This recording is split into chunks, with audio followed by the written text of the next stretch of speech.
Começamos mais uma live. Vamos esperar um pouquinho o pessoal chegar. Às vezes a galera vem de alguma outra aula, o pessoal vai chegando. Só aguardar um pouquinho e a gente começa.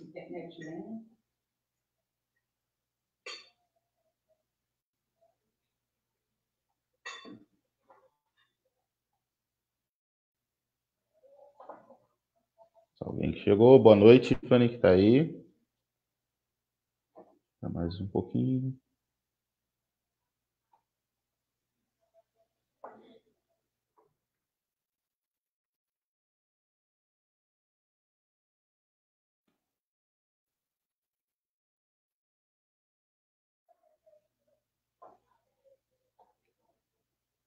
Só aguardar um pouquinho para chegar mais uma galera e a gente poder começar devagarzinho.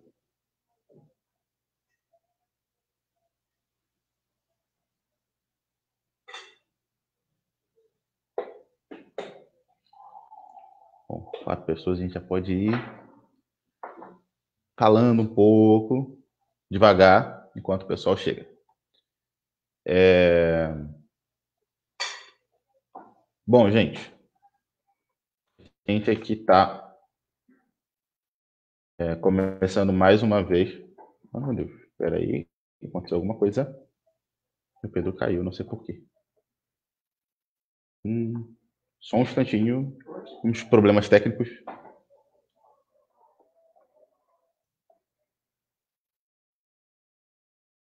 Só um instante.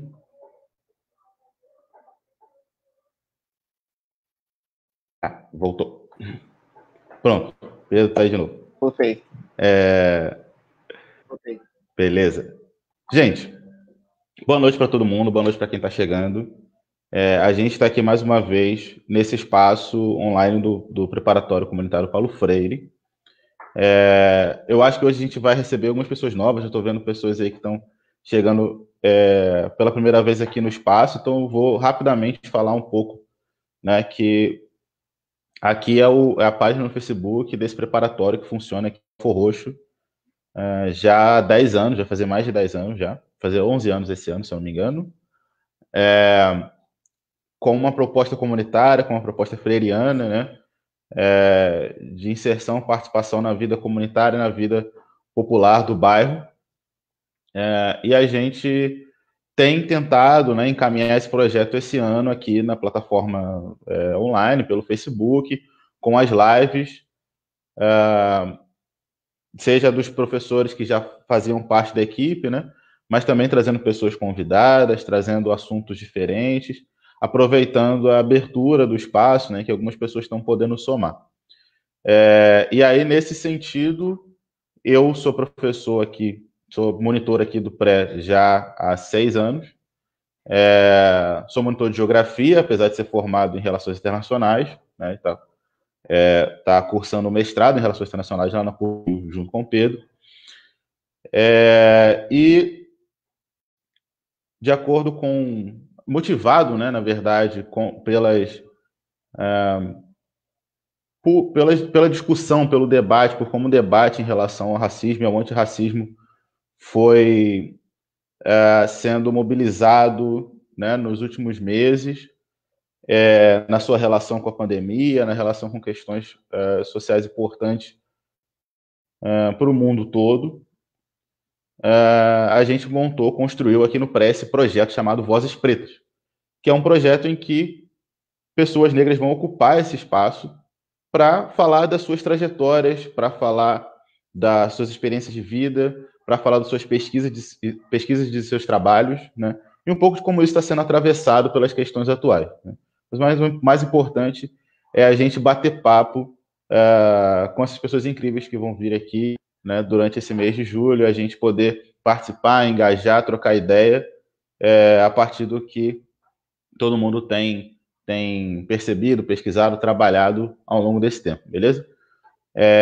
Então a gente recebeu semana passada a Cassiane Thalita, né, psicóloga, minha amiga do coração, falou um pouco sobre raça, sobre religiosidade, e a Cassiane apresentou basicamente, né, assim, de forma bastante potente, na verdade, o TCC dela, que traz todas essas questões. Né? Quem quiser acompanhar, está aqui no Facebook do Pré, nos vídeos, mas também está lá no YouTube. Se vocês pesquisarem lá, Preparatório Comunitário Paulo Freire, ou Vozes Pretas, Cassiane Thalita, alguns desses termos vocês acham lá. Daqui a pouco eu posso jogar o vídeo aqui para quem quiser assistir depois. E hoje a gente vai receber também meu irmão Pedro Paulo. A gente está lá cursando o mestrado juntos. E o Pedro vai partilhar um pouco da experiência dele com a gente. Antes de passar a palavra para ele, eu vou dizer algumas palavras para poder introduzir a nossa conversa, depois eu passo para ele e ele continua o debate. Antes disso, só também para ser um debate real, né? Vou motivar vocês, todas e todos, a, por favor, comentar. Podem colocar aí nos comentários perguntas, reflexões de vocês, tá? Fiquem à vontade. O espaço é de vocês, né? Mantendo claro o respeito e a compreensão, né? A ninguém se bater aqui. A gente está livre para poder comentar e engajar com a conversa, tá? A ideia é que no final da fala do Pedro a gente volte com os comentários e possa bater papo, beleza? Na música Esmalha, do álbum Amarelo, o rapper Emicida manda a seguinte letra. E como analgésico, nós pode que um dia vai estar nos conforme, que o diploma é uma forria, minha cor não é uniforme, hashtag pretos no topo, bravo, 80 tiros te lembram que existe pele alva e pele alvo. Às vezes você está em casa cuidando da vida ou relaxando e lembra disso. Lembra porque a bala acerta o corpo, ou porque fura a parede da sala, porque ameaça com um tiro na cara, porque ecoa a alguma distância. Ou mesmo quando não está perto a arma, a pólvora e o sangue arrebatam a tela do celular. João Pedro, de 14 anos, morre baleado dentro de casa no complexo do Salgueiro. Maria Eduarda, de 13 anos, é morta por bala perdida no pátio da escola em Acari.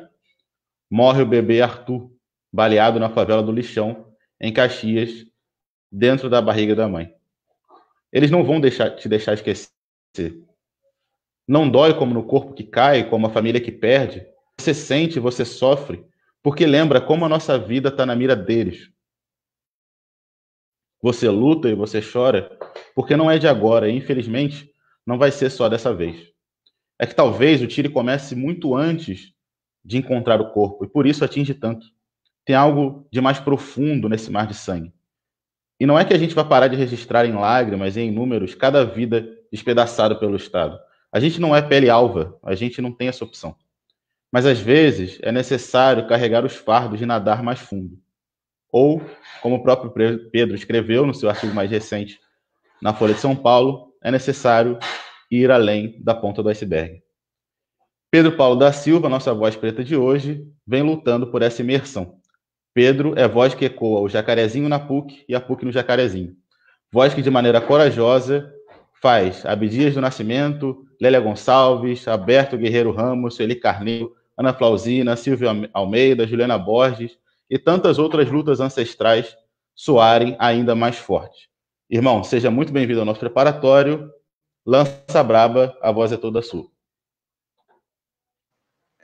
Gente, eu queria começar dando boa noite para todo mundo. Eu não estou conseguindo ver todo mundo que está aqui, mas eu queria começar agradecendo muito a oportunidade de estar aqui conversando com vocês, de estar podendo trocar uma ideia com os meus e com as minhas, e agradecer ao meu irmão Nicolas, né, pelo convite. Hoje eu vou estar falando com vocês sobre esse negócio que a gente chama de segurança pública. Só que antes de começar a falar sobre isso, eu preciso fazer uma genealogia de mim mesmo, porque eu preciso traçar como eu cheguei no lugar de estar estudando segurança pública e por que isso é um tema tão caro para mim, tão próximo e tão custoso, apesar de ser um tema tão pesado. Como o Nicolas falou, eu sou cria do Morro do Jacarezinho, aqui na zona norte do Rio. Então, eu tive sempre uma trajetória que acabou sendo marcada pela violência e pelo racismo. Só que isso me levou a ter esses temas, segurança, violência, direitos humanos e racismo, como meus temas de interesse para pesquisa. Eu vou dar um pouquinho de volta até chegar no ponto desses temas, para vocês entenderem como esses temas não estão desligados de mim mesmo, como o Nicolas bem colocou. Eu tenho 24 anos. Eu sou pesquisador e mestrando em RI na PUC. Faço mestrado com o Nicolas também, sou formado em Relações Internacionais pela PUC também. E quando eu entrei na graduação, eu tive um choque. Eu, um garoto negro, prounista, cria do Jacarezinho, cheguei numa universidade que é, em grande medida, branca, formada por pessoas de classe alta e classe média, que na minha idade já tinham viajado para diversos países, que nunca tinham sentido o que eu sinto na pele todo dia, o que muitos de vocês também sentem. E quando eu comecei essa minha trajetória em relações internacionais, eu, como muitos, não conseguia me enxergar ali.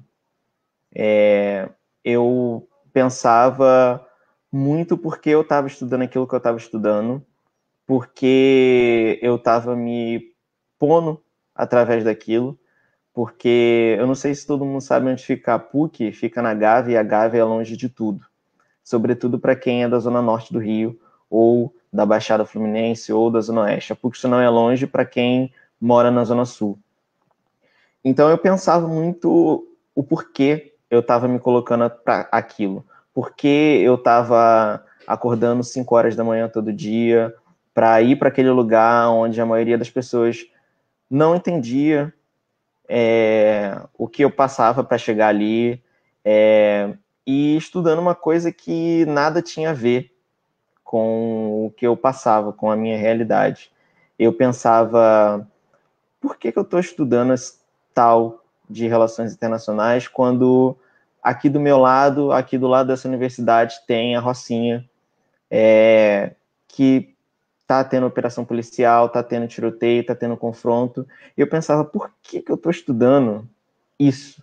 Do que isso vai servir para ajudar, para, de alguma forma, intervir, para, de alguma forma, servir para isso que me corta? E isso porque todo mundo que é nascido e criado em favela, todo mundo que é cria de favela, sabe o quanto militarização é uma coisa que corta a gente todos os dias, todos os momentos, desde que a gente nasce até o dia que a gente morre. Em muitos momentos a gente morre por essa própria militarização. Então, é uma coisa que não tem como você desconectar de si mesmo.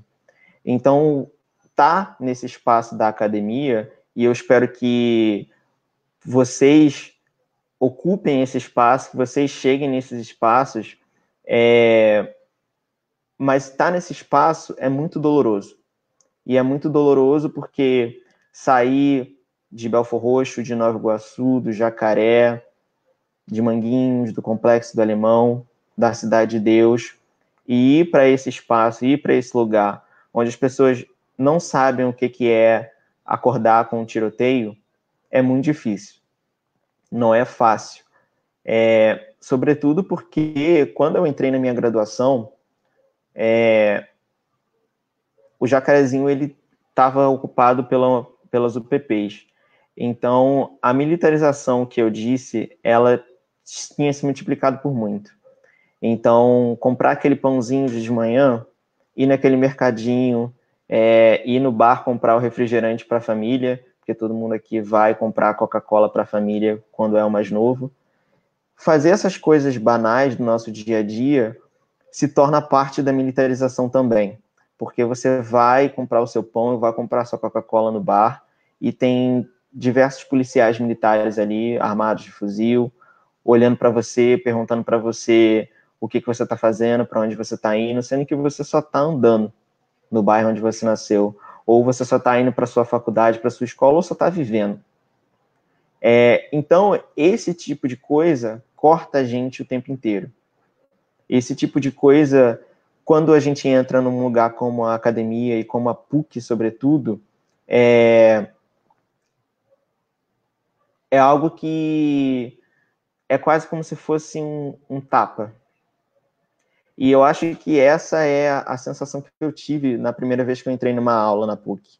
Porque eu e mais uma menina éramos as únicas pessoas negras numa turma de 70 pessoas. Então, sair de um lugar onde a maioria das pessoas é preta, como é a minha favela, e chegar num lugar onde você se olha e se vê como preto, quase como se você estivesse fora do seu próprio corpo, é muito complicado, é muito doloroso. E eu demorei muito tempo, e é sobre isso que eu queria discutir com vocês inicialmente, eu demorei muito tempo para entender qual era o meu lugar ali. Porque a gente tem um lugar ali, eu tinha um lugar ali. Hoje, depois de muitos anos, eu consigo entender esse lugar, e é por isso que eu tenho essa vontade e essa motivação por estar pesquisando segurança pública, por estar pesquisando violência, por estar pesquisando direitos humanos dentro de relações internacionais.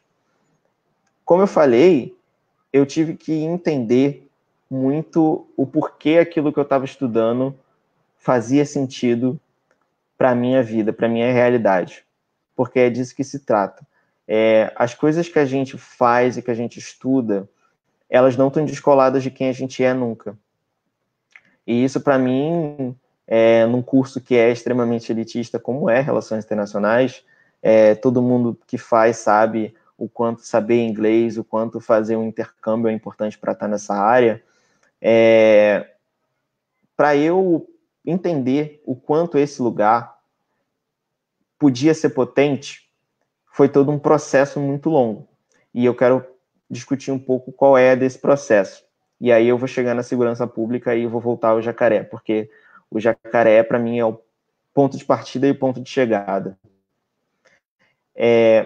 Quando eu comecei a estudar RI, como eu falei, eu pensava onde a favela se encontrava ali. E durante 1 ano e meio, 2 anos talvez, eu não consegui compreender isso. Até o dia que eu tive aula com a pessoa que hoje eu considero a minha mentora. Eu fiz uma disciplina chamada Violência na América Latina. E nessa disciplina, eu consegui discutir as UPPs. E eu, em determinado momento, pensei, nossa, então quer dizer que as UPPs não são uma forma de policiamento que surge do nada no Rio de Janeiro. Ela é resultado de um modelo de polícia que foi criado em outro lugar e que é usado em vários outros lugares, que passou por várias transformações e que chegou aqui. E aí eu consegui começar a pensar, então quer dizer que eu consigo trazer o meu cotidiano para cá. Isso é uma coisa que a gente sempre pode fazer. Quando vocês entrarem na academia, vocês têm que entender que sempre é possível trazer o nosso cotidiano para lá. Por mais que a academia ela se esforce muito para dizer que não, a gente sempre pode. E isso é sempre útil. E eu consegui começar a entender esses processos, entender o quanto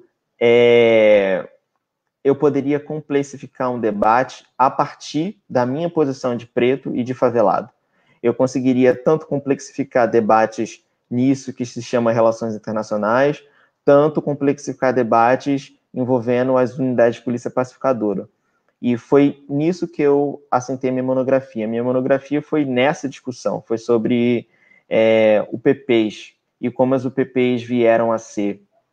E das várias coisas que eu descobri fazendo essa pesquisa, eu descobri o quanto soldados que foram para a guerra, foram para o Haiti para fazer a operação de paz, retornaram e usaram esse conhecimento e aplicaram no complexo da Alemanha em 2010. Eu consegui entender o quão profundo e complexo é o racismo. Porque quando eu penso como uma técnica de policiamento é usada num país como o Haiti e é usada numa favela do Rio de Janeiro, eu entendo que racismo é uma coisa que está para muito além daqui. É uma coisa global. é global, mas com várias manifestações, com muitas expressões locais que se diferem entre si. E a partir disso eu consegui entender de fato qual era a potência que eu poderia ter na pesquisa, na academia e na minha área de relações internacionais. Eu podia trazer uma perspectiva que é preta, que é da favela, para repensar aquilo e abrir novos espaços de discussão dentro daquela área. É claro que isso não foi um movimento que eu fiz de uma hora para outra. Como eu disse, foi um processo que durou anos. É um processo que, para mim, só está chegando no seu final, talvez agora. Agora eu consigo entender muito melhor o que eu estava fazendo ali. E é por isso que eu comecei a me interessar por segurança. Porque eu conseguia ver a partir disso a minha realidade, o meu cotidiano, e eu conseguia ver mais. Conseguia ver que as pessoas que estudavam aquilo não entendiam. E não entendiam não no sentido de não saber que a polícia do Rio é violenta, não entendiam não no sentido de saber que racismo é importante para entender esse processo, mas não entendiam no sentido de estar ali, de saber no cotidiano como é aquilo. E isso é o porquê eu quero ocupar esse espaço. Eu acho o nome desse projeto que o Nicolas criou muito interessante, que é Vozes Pretas, as vozes pretas que ocupam os espaços, justamente por isso. Porque estar nesse lugar é importante para trazer, de fato, a minha voz. E aí eu quero começar a falar um pouquinho sobre o meu trabalho. Eu trabalho como pesquisador num projeto chamado Rede de Observatórios da Segurança. Sigam a gente lá nas redes sociais. Nesse projeto, que é encabeçado pelo Centro de Estudos de Segurança e Cidadania, o SESEC, que é a instituição a qual eu estou vinculado, a gente trabalha diariamente monitorando dados, levantando informações sobre onde estão acontecendo operações policiais, quantas pessoas estão sendo presas, quantas pessoas estão morrendo, quanto de coisa está sendo apreendida, mas para além disso, a gente pesquisa também e levanta dados sobre feminicídio, sobre violência contra a mulher, violência LGBT, casos de racismo, casos de intolerância religiosa. E eu vou dizer o porquê que isso é tão importante. Quando eu estava fazendo a minha monografia, eu me deparei com a história de sucesso das UPPs. Quando a gente começa a estudar o UPP, a gente percebe que as UPPs foram consideradas como um projeto muito bem sucedido durante muito tempo. Por quê? Porque as UPPs elas se propunham na época, que elas funcionavam bem, entre aspas, a diminuir estatísticas de homicídio e conflitos entre policiais e, entre aspas, criminosos. E nisso a UPP, de fato, era muito bem sucedida. Ela consegue reduzir os índices de morte por intervenção policial entre 2011, 2012, 2013, 2014 para quase a metade do número de mortes por intervenção policial, os autos de resistência, no início dos anos 2000. Então, se em 2007 a polícia ela matava mais de 1.000 pessoas, e em 2013, 14, metade desse número a polícia matava metade desse número. O que é uma queda absurda, né? E, de fato, quando eu vivia as UPPs, eu conseguia ver isso. Só que qual é o problema aqui? Eu não conseguia nunca olhar para as UPPs e pensar as UPPs como uma história de sucesso. E eu não pensava numa história de sucesso porque, como eu falei no início, eu não consigo dizer que uma coisa é bem-sucedida se o meu corpo, se as minhas ruas, se o barzinho da esquina, se a padaria, se o mercadinho estão sendo militarizados. Isso para mim nunca foi e nunca vai ser sucesso. Não importa o quanto pesquisadores de segurança pública digam isso nunca vai ser sucesso para mim. E daí eu mergulhei em tentar entender esse processo, tentar entender como é que essa história de sucesso veio a acontecer. E eu descobri que talvez o ponto mais importante dessa história de sucesso é a produção de conhecimento. Interessante, não? Porque a gente está falando de polícia. E quem mora em favela sabe que a última coisa que você vai pensar quando você está pensando em polícia é a produção de conhecimento. Só que isso é extremamente importante. E é extremamente importante porque foi através de pesquisas e estudos e livros e artigos que a história de sucesso das UPPs veio a se consolidar. Então, foi a partir de pesquisas que diziam que a UPP era muito bem sucedida, que a opinião pública, que o Estado, que a academia e que as pessoas passaram a entender as UPPs como um modelo de sucesso. E aí, a gente entende o quanto estar ocupando esse espaço é importante. Porque estar ocupando esse espaço não é apenas uma posição profissional. Não é dizer uma pessoa preta que está bem sucedido, que está ocupando um cargo. É porque esse é um ponto-chave, é um ponto estratégico. É um ponto estratégico para a gente produzir aquilo que a gente entende como verdade. Aquilo que a gente entende como certo e errado, como bom e ruim. E é nesse ponto que eu gosto de intervir. Eu não disse no início, mas raça e produção de conhecimento são os meus temas principais. Raça e produção de conhecimento em referência à segurança pública e à segurança internacional.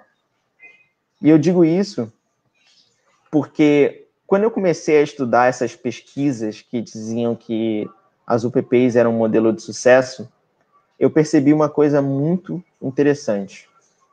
Veja, o Nicolas no início mencionou Abdias do Nascimento, Lélia Gonzalez, Ana Flausina, Juliana Borges, Silvia Almeida, diversos intelectuais pretos e pretas que estão há décadas denunciando o quanto o sistema penal, o quanto a polícia do Brasil são racistas. Sim? Quando eu comecei a estudar essas pesquisas, com todo esse aparato preto na minha cabeça, eu notei uma coisa muito interessante. Raça e racismo são palavras que nunca são mencionadas nessas pesquisas que dizem que as UPPs são bem-sucedidas.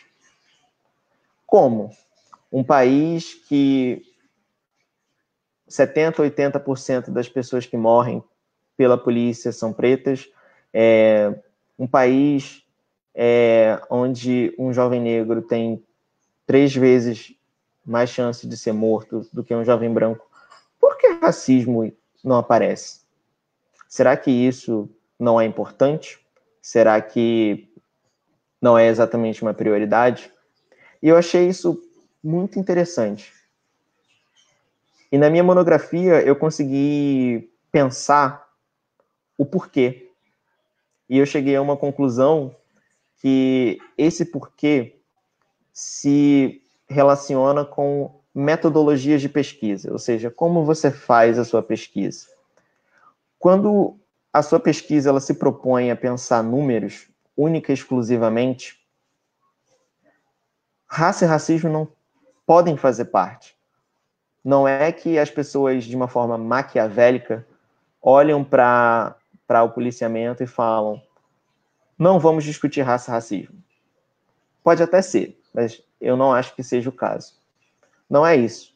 É porque essas metodologias de fazer pesquisa, esses modos de pensar a produção de conhecimento, não foram feitos para comportar raça.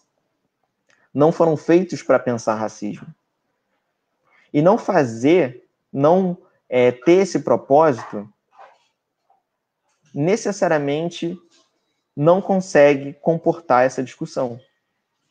Se a gente trouxer essa discussão, aquela metodologia, em grande medida, cai. E aquilo que se entendia conhecimento fica balançado. a história de sucesso que eu estava mencionando, ela se balança. Ela não consegue se consolidar. É quase como se a gente estivesse falando sobre a sustentação de um prédio. Quando a gente pensa raça e racismo em produção de conhecimento em segurança pública e segurança internacional também, mas eu vou me ater à segurança pública, a gente entende que, estar ocupando esse espaço é importante, porque a gente precisa disputar as regras do que é conhecimento legítimo, porque o conhecimento de agora, ele não comporta raça e racismo, e para nós que sofremos com isso, não tem como, para nós que sofremos com isso e que entendemos isso como um problema de raça, e discutir essa questão sem centralizar o racismo na produção do nosso conhecimento, das nossas pesquisas, não dá certo. E não dá certo porque a gente vai dizer que o problema da polícia não é um problema de raça, é um problema de desenho institucional, por exemplo, ou é um problema de classe, é um problema de pobreza, é um problema que não tem a ver com o passado colonial e escravocrata do nosso país. E isso também é importante porque quando a gente intervém aqui, quando a gente olha para isso e fala, então, isso que você entende como conhecimento legítimo, ele não foi feito para pensar raça. E se você não pensa raça, você não consegue entender e muito menos resolver o problema, quer dizer, então, que a gente precisa de novas formas de produzir conhecimento. Só que, em grande medida, quem faz essa produção de conhecimento são pesquisadores e pesquisadoras pretas e favelados, como eu, e como vários outros que eu posso mencionar aqui. Só que essas pessoas, normalmente, são colocadas para fora do debate. O debate da história de sucesso das UPPs é um exemplo que eu acho interessante, porque sempre houveram críticas, sempre.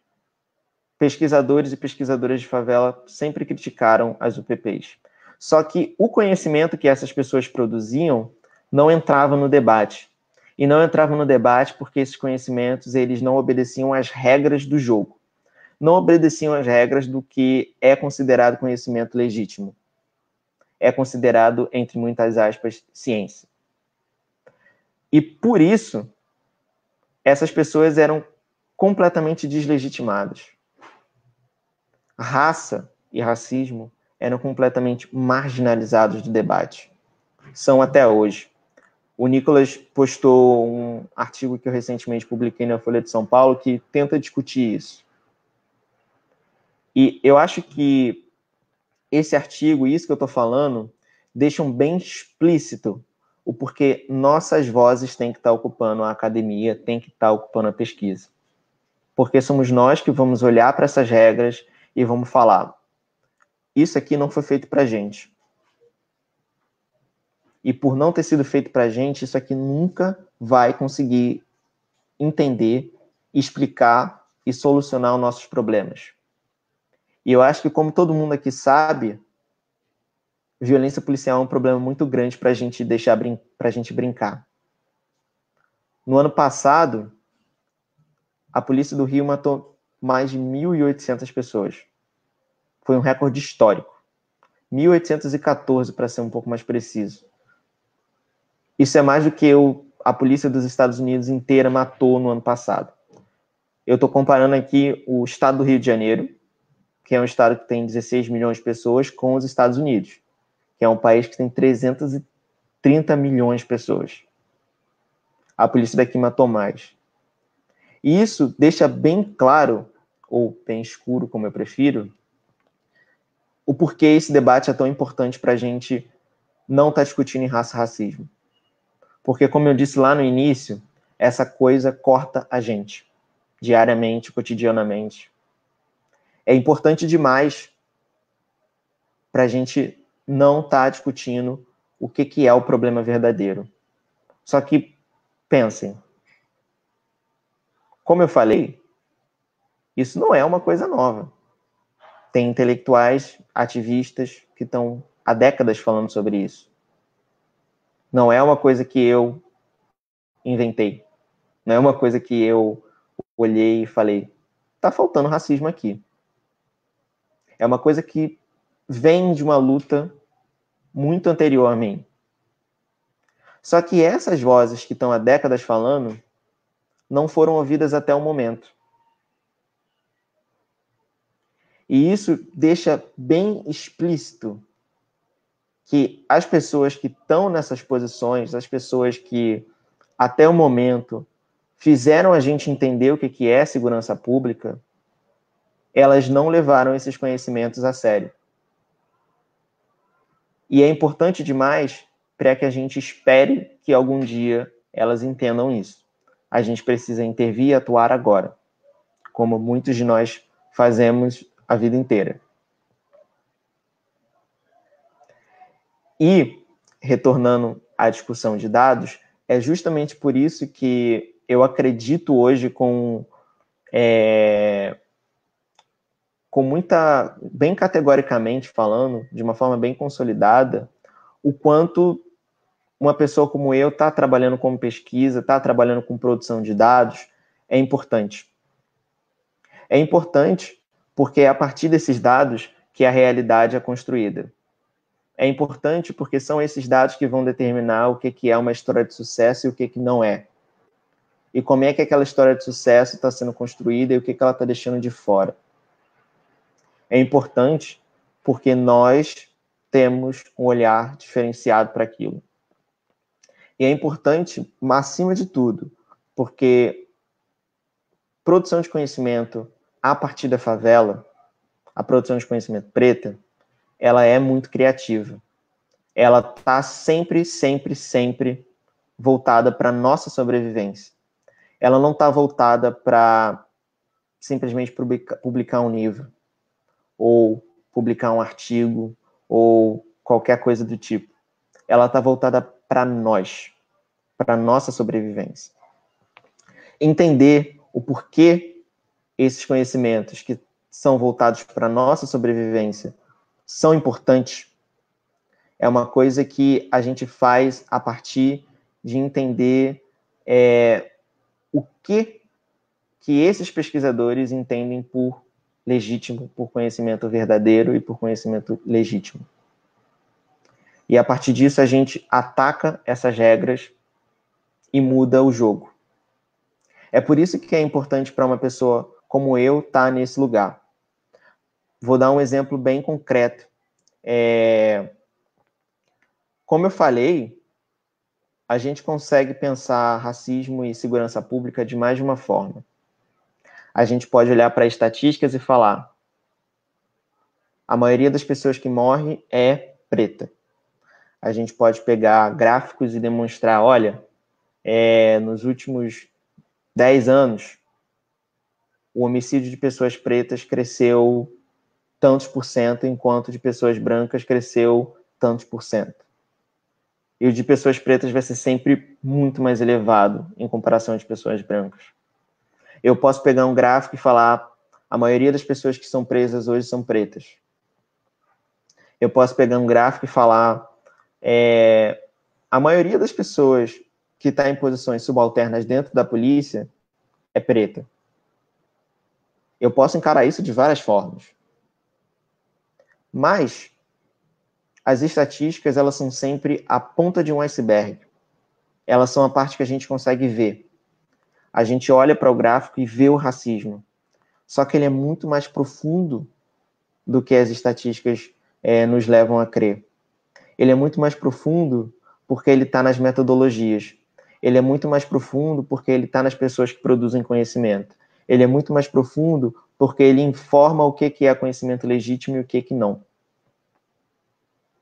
Então, quando a gente pensa segurança pública e racismo, a gente tem que entender o quão complexo o racismo é e o quanto segurança pública é uma coisa que está relacionada a poder, sobretudo a poder de produzir realidade, produzir aquilo que a gente entende como bom e como ruim. E é por isso que nós temos que estar lá. Porque se nós não estivermos lá, uma história de sucesso das UPPs passa. A militarização passa. Em outras palavras, produção de conhecimento é um espaço de luta. E é um espaço de luta central. Não é menos ou mais importante do que nenhum outro espaço de luta. Para nós que somos antirracistas, produzir conhecimento antirracista é central. E é central porque só a partir disso nós conseguiríamos entender os problemas e solucionar os problemas. Vocês podem me perguntar agora, Pedro, o que é solucionar um problema para você? Eu vou chegar lá, mas eu já admito que eu não tenho resposta para isso. Mas eu vou explicar o caminho que eu faço. Como eu disse, as metodologias, em grande medida, vão excluir raça. Raça e racismo não vão entrar no debate da segurança pública, a menos que seja através de estatísticas. Ele nunca vai estar no centro das análises, com exceção das análises feitas por pesquisadores pretos e de favelas. Para aqueles que são as vozes mais importantes na segurança pública, raça e racismo são ou importantes, mas nunca prioritários, ou seja, estão lá, existem, são relevantes para a gente entender alguma coisa, mas a gente tem que pensar isso depois. Agora não. Agora a gente tem que mudar algumas coisas dentro da polícia. A gente precisa mudar a organização. Racismo a gente lida depois. Ou, como no caso das UPPs, racismo nem aparece. E aí eu volto ao ponto anterior. A solução, ela perpassa mudar isso. Ela perpassa a gente centralizar o problema do racismo. E aí pode surgir a pergunta, o que isso significa? E é aí que eu não vou ter resposta. Eu tenho algumas sugestões do que isso significa ou do que eu gostaria que isso significasse. Mas o que isso tem como efeito prático é uma coisa que a gente só conseguiria ver com o desenvolvimento dessa luta. Veja, se hoje a gente olha para a polícia militar e fala, o problema da polícia militar é que a polícia militar é militarizada. O problema da polícia militar é a estrutura militarizada dela. Se a gente alterar isso, a gente consegue solucionar o problema. Se a gente fizer como as UPPs fizeram, mudar o treinamento, a gente consegue solucionar o problema. Só que não. Porque é justamente disso que centralizar o racismo não é. Quando a gente centraliza o racismo, a gente entende que violência policial ela é muito mais profunda do que a instituição por si só poderia ensinar para a gente. Ela é muito mais profunda porque ela remete a quando os ancestrais de muitos de nós fugiam e eram perseguidos pelas polícias. É muito mais profundo porque mesmo antes da polícia militar ser militarizada, mesmo antes da polícia militar ser a polícia militar, ela já tinha como objetivo o controle de populações pretas. Só a gente estudar um pouco do pós-abolição, a gente vê as leis que surgiram naquela época, a criminalização da maconha é um exemplo, mas tem outras. E a gente entende o quanto a função da polícia ela é muito mais antiga do que a militarização da polícia militar, ou do que a existência da polícia militar. Quando eu centralizo o racismo, eu entendo que o problema não é o desenho da instituição. Eu entendo que o problema não é como é estruturado. Eu entendo, acima de tudo, que o problema não é que e isso talvez seja controverso, mas eu juro que eu explico, o problema não é que a polícia funciona mal. O problema é que a polícia funciona muito bem. Muito, muito bem. E esse é o problema. Centralizar racismo significa que a gente tem que falar coisas e ouvir coisas muito complicadas. Significa, por exemplo, falar uma coisa controversa como militarização não é o problema é o racismo. A militarização é um efeito disso. Então, desmilitarizar não vai acabar com o racismo. Controverso. Muitas pessoas poderiam ouvir isso e torcer um pouco o nariz. Mas na minha leitura, centralizar racismo é isso. E isso é um trabalho que os pesquisadores atuais, os principais nomes, eles não vão fazer. Porque o racismo para eles não é o centro. Pensar o problema da polícia não está ligada à função que a polícia sempre teve. Então, quando eu centralizo o racismo, eu vislumbro que a gente tem que ultrapassar a ponta do iceberg. E isso significa tanto olhar como o racismo é reproduzido nas pesquisas, nos estudos, nos livros, é reproduzido pelas pessoas que falam sobre isso, as pessoas que têm legitimidade para falar sobre isso, mas é muito reproduzido pelo enquadramento do problema que a gente tem. Quando a gente reenquadra esse problema como um problema ligado à raça e racismo, a gente chega a outras conclusões. A gente entende que desmilitarizar é importante, mas não vai solucionar o problema. E aí, o que é solucionar o problema? A gente não sabe. E quando eu falo a gente, eu estou dizendo eu. Porque eu não quero ter a pretensão aqui de dizer para vocês que eu sei como a gente salva o mundo.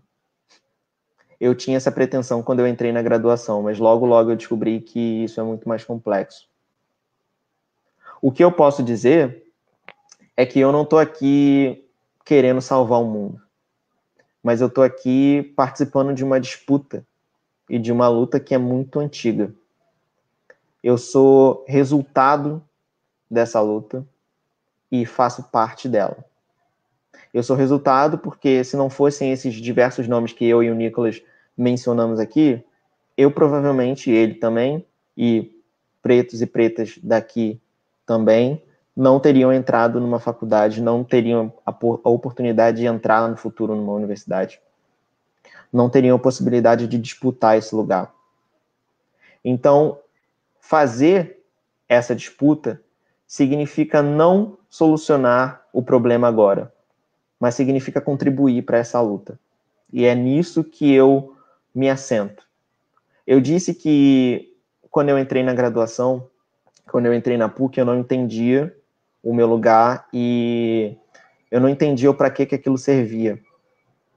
E hoje eu entendo que conhecimento é uma coisa que a gente faz para intervir. Não é uma coisa que a gente faz só para entender. A gente usa esse conhecimento para intervir nas lutas, na realidade. E para alguém como eu, que não me via naquele conhecimento que era produzido, intervir significa trazer a favela para lá. Significa trazer o racismo para essa discussão. Significa também dizer que conhecimento é uma coisa que não se produz só na universidade. Muito pelo contrário. Significa dizer que o conhecimento da universidade, em muitos momentos, ele vai só reproduzir aquelas estruturas que machucam a gente diariamente. Tá nesse lugar é importante. É importante porque eu posso responder depois, eu não sei se eu respondo depois ou agora. Tá nesse lugar é importante porque somos nós que vamos trazer... Você que manda, Pedro. O que você preferir. Tá, eu vou terminar essa fala e eu respondo, Margarete.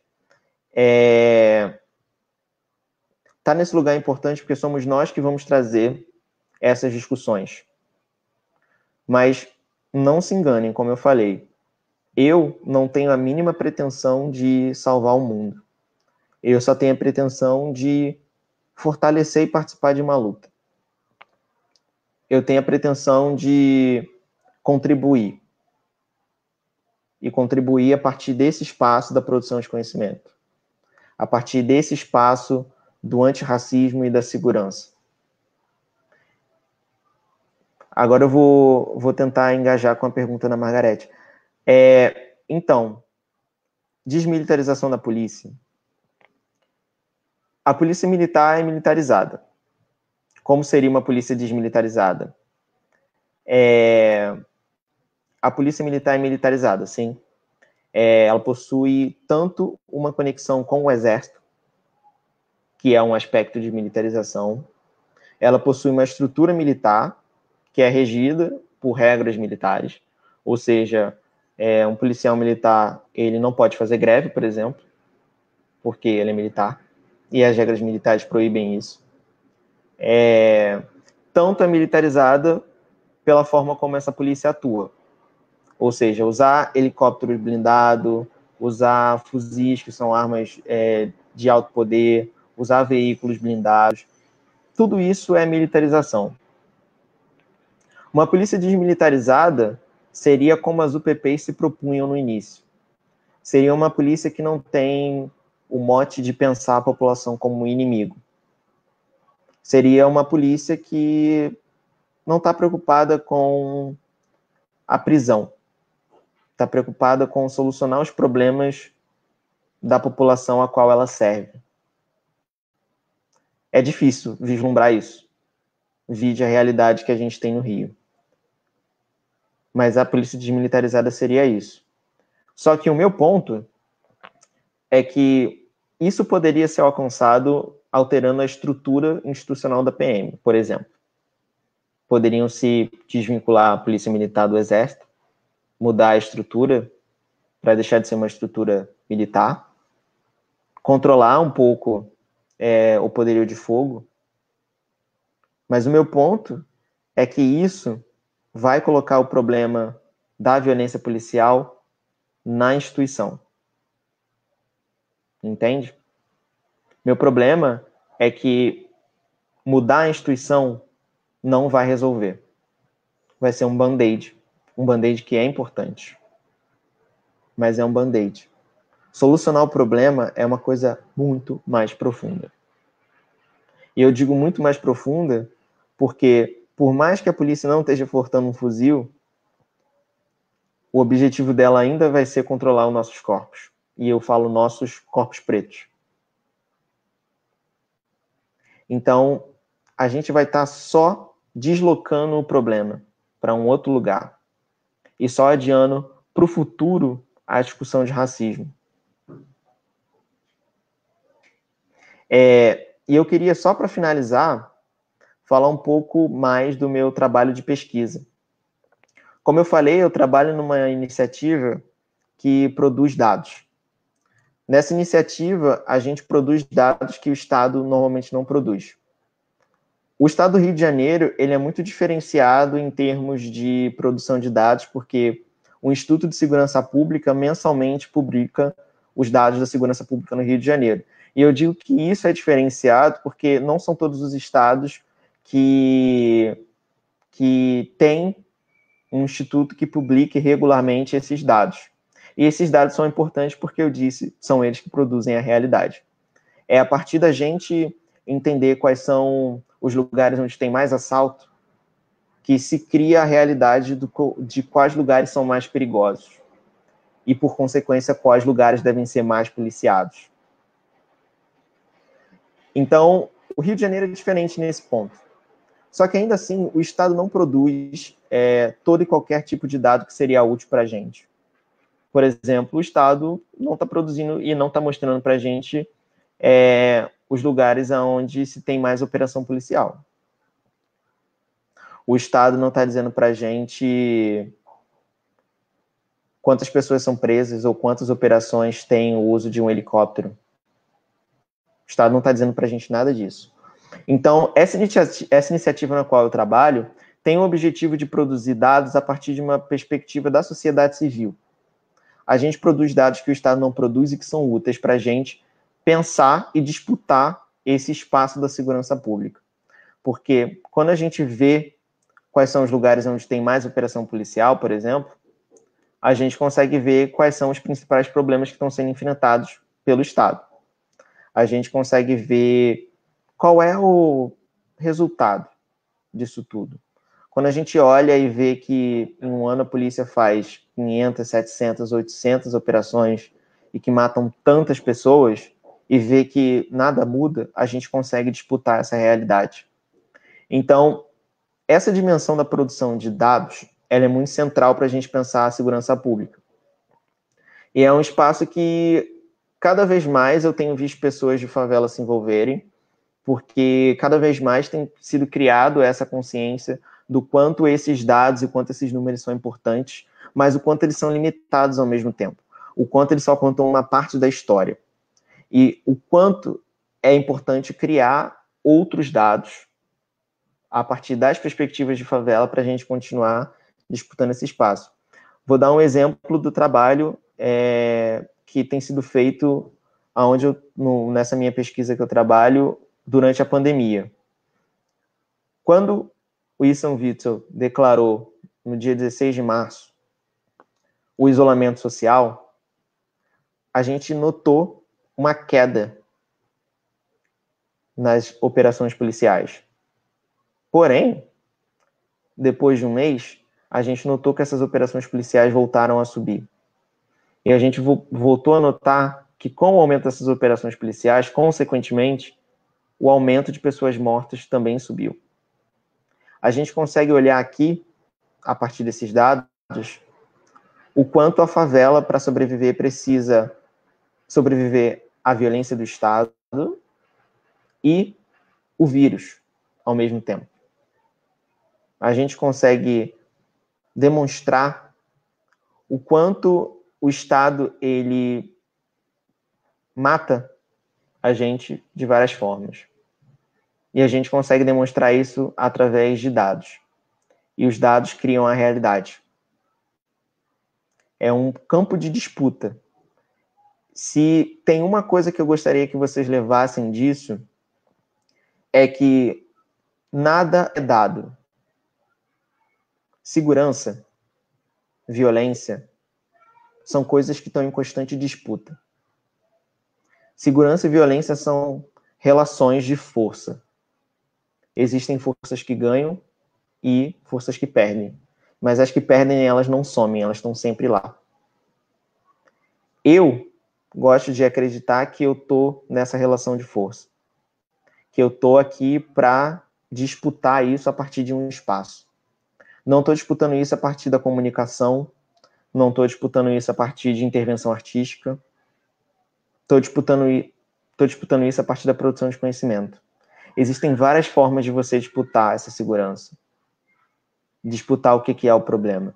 Eu estou disputando isso a partir da produção de conhecimento, a partir da intervenção no que é segurança como um problema racial e não como um problema técnico, não como um problema de desenho de instituição.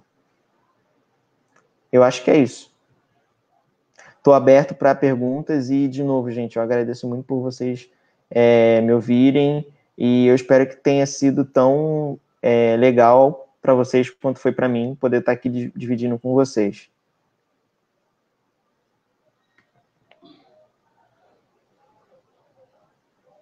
Pedro, muito, muito, muito, muito, muito obrigado. Valeu mesmo. Espero que o pessoal esteja conseguindo me ouvir, porque a minha internet não está muito legal, deu uma travadinha. Mas, assim, eu estou processando ainda um pouco até a importância, assim, a centralidade do que você trouxe. Eu fiquei pensando em como a conexão, né, central do seu trabalho com produção de conhecimento, né, com como a gente produz nossos efeitos de verdade. E a questão da segurança, ela vai ajudar a gente a enxergar o quanto que as experiências que a gente acha que não tem nada a ver com nada, né, são extremamente importantes para o nosso dia a dia. Eu estava pensando que a nossa experiência aqui no pré-vestibular, né, quando a gente está podendo se encontrar pessoalmente, ela é uma experiência altamente cortada pela violência, né? A gente tem alunas e alunos, às vezes professores, professoras, que não conseguem chegar, né, nas aulas em dia que tem tiroteio nos seus bairros. A gente tem vezes que a gente acaba nem mesmo fazendo aula, porque não dá, né? Os alunos e as alunas saem tarde do curso, precisam se preocupar com uma série de questões de segurança, enfim, medo de assalto e uma série de coisas. E aí, assim, é fantástico pensar em como que o que você está falando, o que a gente faz na academia e a experiência desses alunos e dessas alunas e desses alunos que estão justamente buscando esse lugar, ela está extremamente conectada e conectada com uma luta que vem de antes, né? E que vai continuar. Então, eu acho que assim o que você traz é de uma importância enorme para a gente, para as próprias pessoas que estão no pré, em outros movimentos de educação popular, né? Participando como voluntários, enfim, como alunos, enfim. Entenda-se o papel central que tem num campo de disputa que é esse do conhecimento, né? Entendam que esse caminho que a gente faz de ida e volta para o curso, quando a gente está podendo fazer, claro, ele não está desconectado com o que vai acontecer quando a gente chegar lá, né? Com o que autorizam a gente a falar ou não, com como autorizam a gente a falar ou não, né? Com o tipo de experiência que tem espaço ou não nesse lugar da academia, né? Então, assim, eu queria ter te ouvido quando eu era um aluno do pré, há 6 anos atrás, sabe? Assim, seria muito, muito bom para dar conta disso tudo. Eu tenho certeza que para muita gente teve esse mesmo sentido. É, eu É um pouco queria, do que eu fiquei refletindo aqui, além de uma série de outras coisas. eu quero adicionar uma outra coisa a isso que você Pode está dizer. falando. Eu falei muito sobre regras. Falei o quanto o conhecimento tem regras e o quanto o conhecimento que é produzido nas favelas sobre segurança pública, em grande medida, não se enquadra nessas regras. E isso é importante para nós que somos de favela, porque a gente consegue olhar para isso e pensar o quanto tem um exemplo que um querido sempre fala, o quanto, por exemplo, um mototáxi é uma forma criativa de lidar com a realidade. A gente não consegue passar carro em beco.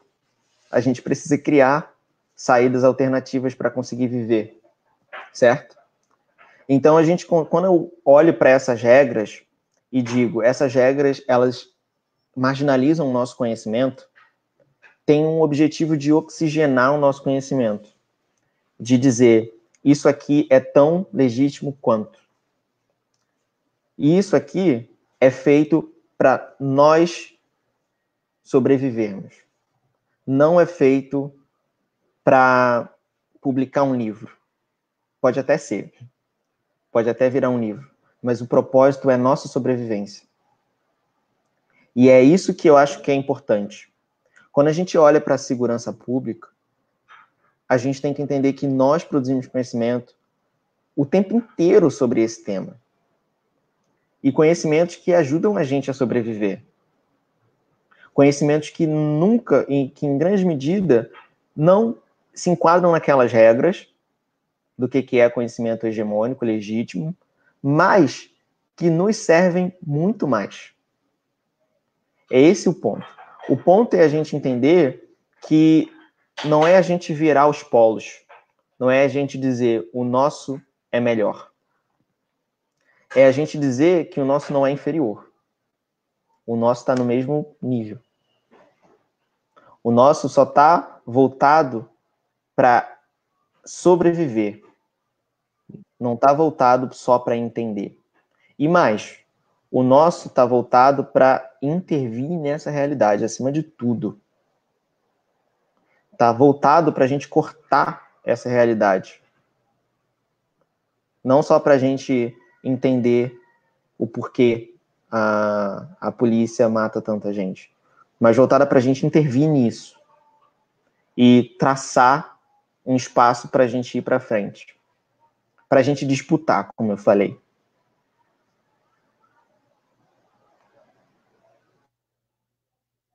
Nessa disputa, Pedro, é muito importante como que você faz um processo daquilo que, de certa forma, tornava difícil você enxergar o lugar da sua voz, né? Todos os pesos de violência pela qual sua vida, nossa vida é perpassada. E aí você chega na universidade e não vê isso, né? Então, assim, como é que esse tapa que você diz que você leva, né? Ele acaba silenciando algumas coisas, né? Mas a partir do momento em que você vira essa chave, e estou tentando dar importância a isso, né? É uma chave que você vira sobre intervenção, sobre conhecimento como intervenção, que é extremamente importante, porque nesse momento, me parece, né? Não quero trair o que você está dizendo, mas destacar, me parece tudo aquilo que toda essa desconexão, essa distância que parecia te calar, né, que tinha tendência de te calar e calar a muitas e muitos de nós, passa a ser cada vez mais uma oportunidade importante de interferir, né?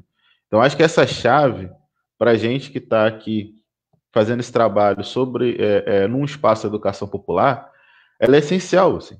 Ela é essencial, porque a gente não está falando só sobre colocar gente da periferia, gente preta na universidade. A gente está falando sobre disputar essa intervenção, disputar o modo como a gente vai interferir no mundo, né? E aí, assim, acho que o que você diz também chama a atenção de que, às vezes, quando a gente não se dá conta disso, a gente vai sendo meio que mobilizado, assim, né, por forças onde o conhecimento que a gente já produz, porque a gente está fazendo isso o tempo todo, né, como você falou, né, é o motoboy, é como a gente lida com a violência no dia a dia, é o que a tia faz para sair de casa sem passar muito perrengue, é tudo. E aí a gente vai interferindo, mas acho que muitas forças querem tentar fazer disso só objeto e não sujeito, né? Só uma forma da gente quantificar, da gente simplesmente usar, né? Ao invés de realmente ser uma voz potente, né? Então, acho que isso tem muito a ver com como você pensa nos dados de uma forma diferente, né? Os dados não podem ser só uma maneira de quantificar a gente. Isso é a ponta do iceberg. A gente precisa partir daí para muito mais. Então, acho que a gente, Sim, você está trazendo vários alertas, a gente tomar esse cuidado, porque a gente já tá produzindo esse conhecimento, né? Agora, o que vai ser feito dele? sim, e é um exemplo interessante. Eu mencionei o quanto eu li as pesquisas sobre o PP quando eu fazia minha monografia. E além do fato de eu ter falado que raça e racismo nunca aparecem, tem um outro fato que é interessante. A voz da favela, nessas pesquisas, só aparece a partir do objeto, da posição de objeto, como você falou. São pessoas que são pesquisadas.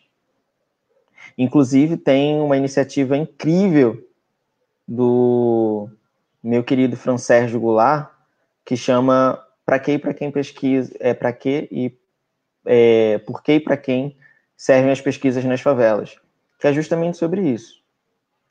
Porque nos ter como objeto nos põe numa posição inferior, a princípio, e, além disso, reproduz uma noção de que o nosso conhecimento ele nunca serve para... ele nunca é legítimo. A gente não é sujeito. A gente seria objeto dessas pesquisas. Que é um imaginário, como a gente sabe, extremamente racial, que é extremamente colonizado e que está na segurança pública.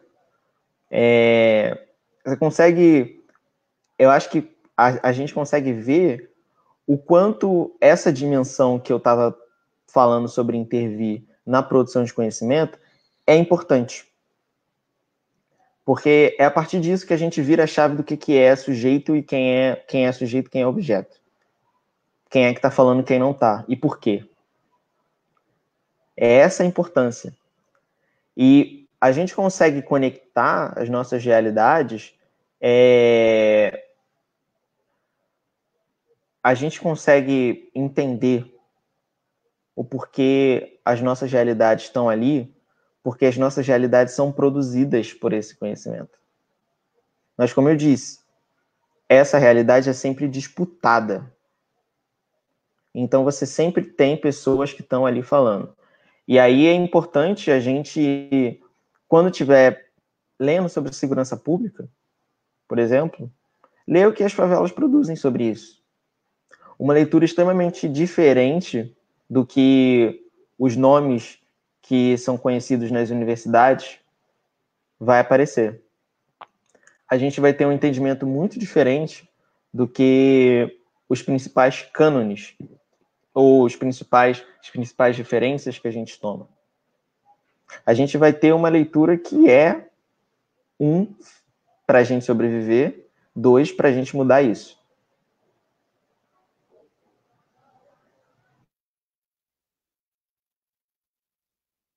E, gente, façam Exatamente perguntas, eu estou aqui para responder tudo que vocês quiserem. nesse diálogo, né? Sim, por favor, a gente está aqui batendo papo, mas quer que vocês cheguem juntos. Então, perguntas, comentários, fiquem à vontade.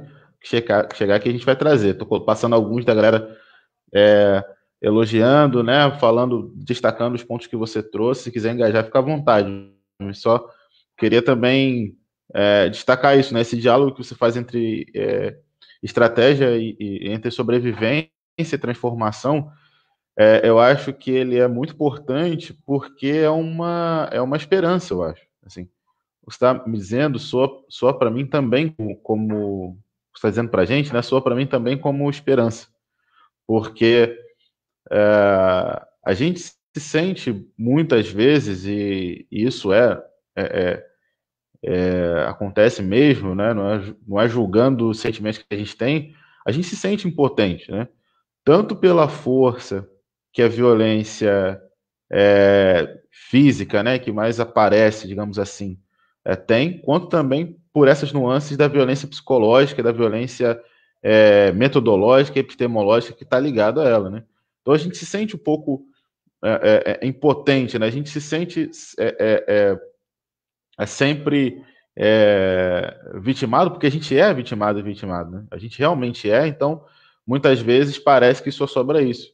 Mas eu acho que você traz hoje ajuda a gente a pensar que com essa experiência de ser vitimado, com essa experiência pesada, dolorida, a gente está num processo, né? Já está num processo de encontrando caminhos de intervenção e que a gente vai fazendo isso de maneira criativa, né?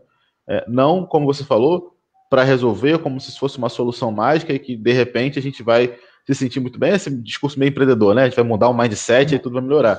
Não é isso, mas é para ajudar a gente a se localizar nessa disputa, né? E assim, isso para mim, Nicolas, é de uma esperança muito grande.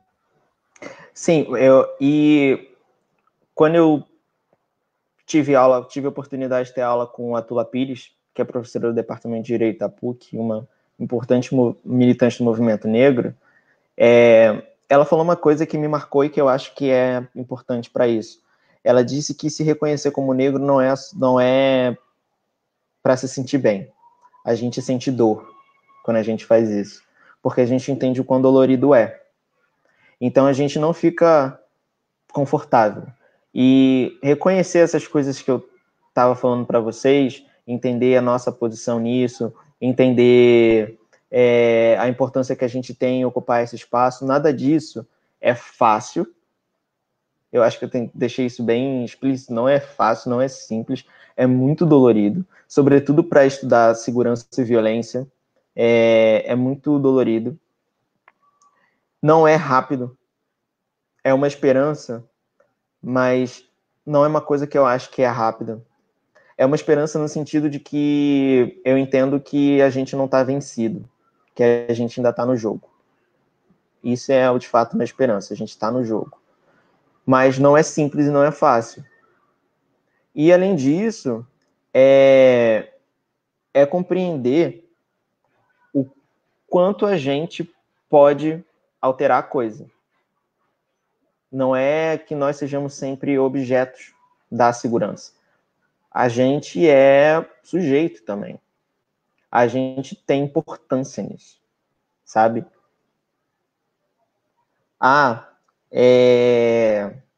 Felipe, é bem complicado, porque, veja, eu saía do Jacarezinho 5 horas da manhã, 5h30, pegava um ônibus e descia perto da PUC. O trajeto de sair de casa e pegar o ônibus significa passar, na época, quando eu comecei a fazer a graduação, significava passar numa fronteira, uma fronteira imaginária que existia onde eu morava, onde de um lado tinha a UPP e de outro lado tinha o outro lado. Passando essa fronteira imaginária de noite, com tudo escuro, significa que um pode te encontrar, um pode te entender como o outro lado, um pode te entender como policial. Significa que sair de casa todo dia, para mim, era chegar no ponto de ônibus com a perna tremendo. Mesmo. Porque a possibilidade de você ser confundido, sim, de bobeira, era muito alta. E entrar naquele ônibus e chegar na Gávea, naquele lugar que é de classe alta, para pessoa chegar num lugar que pessoas não fazem ideia do que é aquilo, é muito complicado.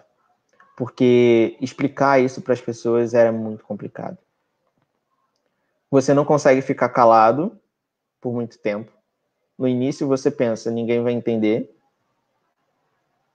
Depois eu tive o privilégio e a sorte de encontrar amigas incríveis que eventualmente eu consegui passar o que eu estava sentindo.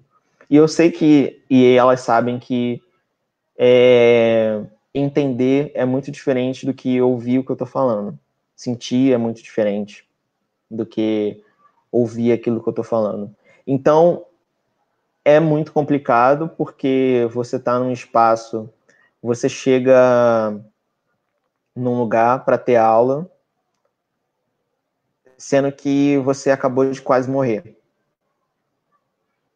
Isso é muito complicado, isso não é, assim, nem um pouco simples. E as pessoas em si, por não terem essa vivência, não entendem como e muitas, por serem muito privilegiadas, perdiam um pouco, não tem tanto da sensibilidade, diria. Quando você está chegando de um lugar que você quase morreu e a pessoa está te falando sobre o intercâmbio que vai fazer não sei aonde. É uma convivência que é um pouco complicada. Mas não é impossível, tá? Eu tô vivão aqui, tá? Sobrevivi às estatísticas, estou fazendo mestrado. Não é impossível, eu diria, porque a gente passa por coisa pior e a gente sobrevive. A gente é muito casca grossa nesse sentido. E 2, porque no meu curso, as pessoas são, muitas aspas aqui, progressistas. Então, eu não tive que lidar com pessoas que são mais complicadas. É isso. A gente não pode olhar também uma universidade como uma coisa monolítica, né? Não é uma coisa só. Você tem cursos que são piores, eu diria. Tem cursos que são mais elitistas do que outros. Ou são elitistas diferentes, sabe? E assim, irmão, eu sou a pessoa que não me considera, tipo, forte. Eu não acho que seja a palavra. Nem resiliente, nem nada disso. É só porque eu acredito muito no que eu faço. Eu acredito muito que peraí, que eu queria que minha mão aparecesse, a gente tem importância, é por isso, sabe? E vou ser bem sincero, é difícil você estar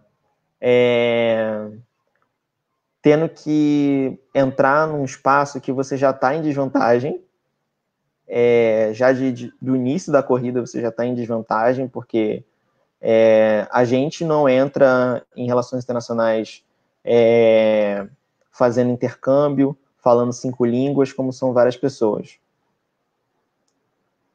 A gente já entra ali em desnível. Mas mais do que isso, para a gente se manter ali é muito complexo. É complexo porque dinheiro para você ir, dinheiro para você tirar xerox, dinheiro para você comer um salgado que custa o seu rim. Quem estuda na PUC sabe o quão complicado é. Respirar naquele lugar é difícil, porque é caro. Mas muito mais do que Eu isso. estou há pouco tempo lá, quase não estudei lá presencialmente e já percebi. E mais ainda, como você falou, estudar com uma operação policial é complicado, para dizer o mínimo. Não é assim, não estou dizendo, não quero que isso desencoraje as pessoas. Muito pelo contrário. Muito pelo contrário. É justamente para a gente intervir aqui e fazer com que pessoas como nós no futuro não passem por isso que a gente tem que estar nesse espaço. Mas é difícil. É difícil. Eu lembro em 2018, vou dar um exemplo bem concreto. Eu estava saindo para ir para a PUC, né, 5 e pouca da manhã, chovendo, eu com guarda-chuva, fone no ouvido, e 2018 foi o fatídico ano da intervenção federal, né? Então, saindo de lá, um soldado do exército me mandou parar. E eu tava com fone no ouvido e era 5 horas da manhã, eu tava com sono, eu sou ser humano, eu fico com sono também. E eu só ouvi na terceira vez que ele falou. E eu penso o quanto, se eu não tivesse enxergado ele ali no chão, agachado com aquele fuzil mirando para mim, o quanto, se eu desse mais um passo, talvez eu não estivesse aqui falando com vocês de bobeira. Só porque eu tava com fone no ouvido indo pra faculdade. Eu nunca mais usei fone depois disso. Nunca mais usei fone saindo pra faculdade, tá? Porque eu tô com fone agora. E imagina, chegar depois disso, chegar num lugar onde ninguém teve, como a Mayara falou, nossa vivência. Chegar para ter uma aula depois de quase morrer. Entende? É muito complicado. Muito complicado. Eu não consigo colocar em palavras o quão complicado é isso. É chegar e você querer entrar no banheiro da faculdade, sentar no vaso e chorar, simples. É isso. Sabe? E isso, eu quero deixar isso bem claro, isso é perfeitamente normal e esperado. Não se sentir assim é um problema. E se sentir assim, deixar isso fluir, é parte da nossa sobrevivência. a gente que mora em favela, muitos de nós, e isso é um dos motivos que para mim foi mais complicado falar da minha vivência na universidade, a gente, em muitos momentos, está tão submetido à violência que a gente precisa normalizar ela para sobreviver. E quando você entra num lugar onde as pessoas não vêm desse lugar, não têm essa vivência, falar sobre isso meio que espanta as pessoas. As pessoas não entendem o quanto você consegue sair de um lugar com uma operação e ir ter aula. Porque a gente normalizou. E isso é muito problemático. É um mecanismo de defesa, mas é muito problemático. É por isso que eu falo que a gente se sentir mal com isso é importante também. E é justamente a partir disso que a gente consegue oxigenar e continuar, sabe? Então, assim, foi muito difícil. Eu acho que todas as pessoas pretas e de favela que estudam na PUC ou que estão na academia no geral, é isso. A gente tem que estar lá e tem que estar ocupando isso.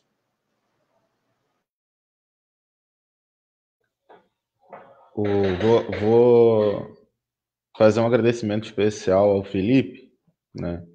Sem desmerecer ninguém que está participando, mas só para destacar que o Felipe é aluno nosso, né, do curso, e eu acho que esse movimento que ele faz é muito importante, que é um dos objetivos principais, né, desse espaço que a gente está construindo, né?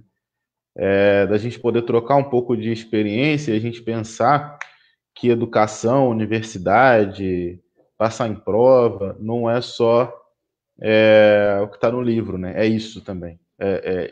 Tem dias, acho que como esse dia que você citou, né, Pedro, que vai ser especialmente isso. Então, eu acho que a gente está percebendo aqui o que e o quanto a gente carrega nesse, nessa nossa locomoção entre fronteiras, né? Entre as várias fronteiras que estão aí cortando a gente carrega muita coisa e eu acho que essa conversa ajuda a gente a entender que isso da gente carregar muita coisa não é um motivo para a gente parar, né? É um motivo para a gente conseguir andar com o que a gente carrega das diversas formas, sofrer uma forma, né?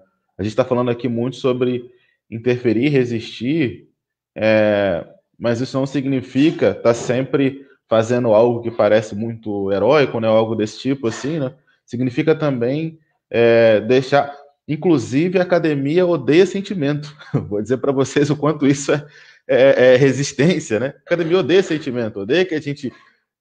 Odeia perceber que a gente é ser humano também. Então, isso também é interferir, né? E eu acho assim que só quero agradecer mais uma vez ao Felipe, porque é importante a gente circular esse partilhar de experiência para a galera, principalmente que chega no pré, porque realmente a gente precisa disso, a gente precisa conversar sobre isso, que às vezes, como a gente tem toda essa perspectiva freiriana, mas a gente é um preparatório, então fica nessa dinâmica de tentar, né, ajudar a galera a passar em prova, mas tratar dessas dificuldades, às vezes uma coisa engole a outra. Então a gente precisa falar sobre como é difícil, mas o que, que a gente vai fazendo, como a gente vai lidando com essas dificuldades e como o lidar com essas dificuldades é também muito importante.